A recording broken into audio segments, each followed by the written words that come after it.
नमस्कार दोस्तों, स्वागत है आपका सुविचार विद निशा चैनल पर। आज हम बात करेंगे अहोई अष्टमी पूजा विधि के बारे में। अहोई अष्टमी व्रत माताओं के लिए बेहद खास होता है क्योंकि इस दिन वे अपने बच्चों की लंबी उम्र, सुख और समृद्धि के लिए व्रत रखती हैं। इस पूजा विधि को सही ढंग से करने से माता अहोई की विशेष कृपा प्राप्त होती है। आइए जानते हैं कि इस पावन दिन पर किस प्रकार पूजा की जाती है। 1. पूजा की तैयारी। अहोई अष्टमी के दिन सबसे पहले घर की सफाई और पवित्रता का विशेष ध्यान रखा जाता है। सुबह स्नान करके महिलाएं व्रत का संकल्प लेती हैं और फिर पूजा की तैयारी शुरू करती हैं। पूजा के लिए दीवार पर अहोई माता की छवि बनाई जाती है या फिर अहोई माता की तस्वीर भी लगाई जा सकती है।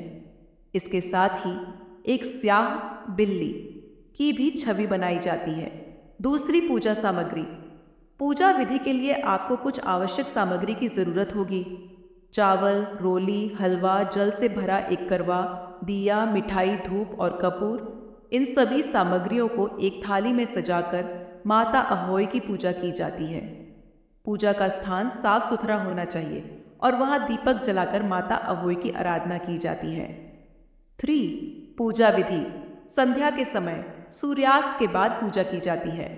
सबसे पहले अहोई माता की छवि या तस्वीर के सामने दिया जलाकर रोली और चावल चढ़ाएं। इसके बाद माता अहोई को प्रसाद के रूप में हलवा और मिठाई अर्पित करें।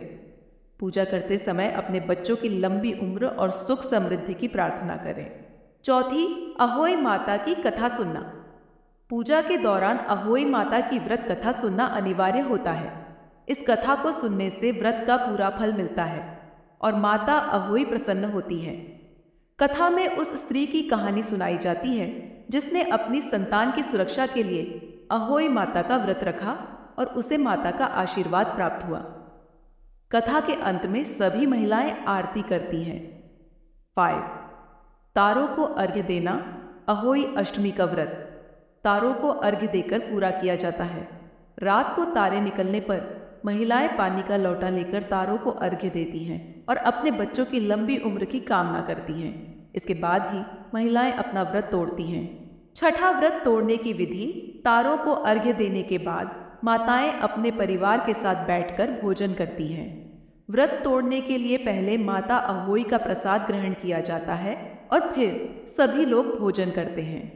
व्रत के बाद परिवार में सुख और समृद्धि का माहौल होता है और सभी एक साथ इस त्योहार का आनंद लेते हैं।